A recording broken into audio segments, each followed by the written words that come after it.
Le fameux selou dont vous m'aviez demandé la recette.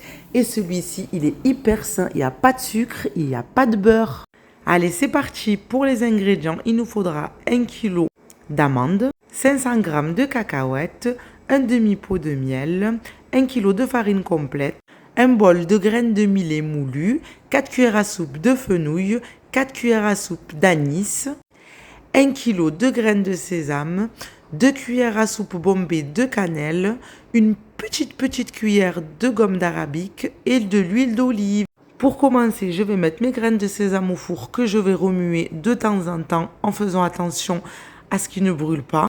Je vais mettre 500 g d'amandes dans l'eau bouillante que je vais ensuite déshabiller une par une pour les mettre ensuite à dorer au four. L'autre moitié, je vais la mettre sur une plaque allant au four et pareil, je vais surveiller la cuisson. Là, le but, c'est que mes amandes deviennent bien croquantes pour pouvoir les mixer plus tard. Une fois que mes graines de sésame sont cuites, je les sors du four et je réserve. Le reste, je vais le mixer à grande vitesse de façon à ce que ça me donne une pâte à la fin. Ensuite, je vais rajouter mon bol de graines de millet moulues et je vais remixer encore 30 secondes à peu près.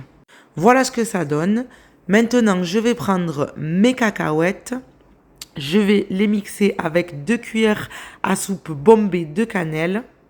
Et pareil, je réserve. Je prends une plaque allant au four, je mets ma farine que je vais faire dorer, que je remuerai de temps en temps. J'ai sorti mes amandes du four, je rajoute une petite cuillère de gomme arabique et je mixe le tout. Dans une poêle, je fais revenir mes graines d'anis et de fenouil. Entre-temps, je vais voir mes amandes mixées que je réserve aussi.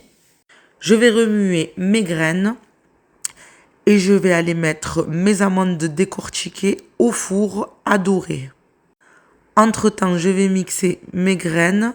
Une fois qu'elles sont bien moulues, je vais venir tamiser tout ça. Entre-temps, je vais aller chercher mes amandes sorties du four et je vais les concasser. Je sors ma farine du four qui a bien doré. Et là, ma sœur, elle va venir mélanger tout ce qu'on a mixé au début.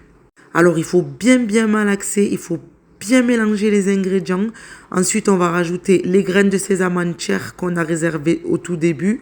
Et on va venir rajouter la farine qu'on va tamiser. On ajoute à peu près un demi-pot de miel, 2 verres d'huile d'olive. Et on vient bien tout mélanger. Et voilà ce que ça donne. Et là, tu en as pour un bon moment.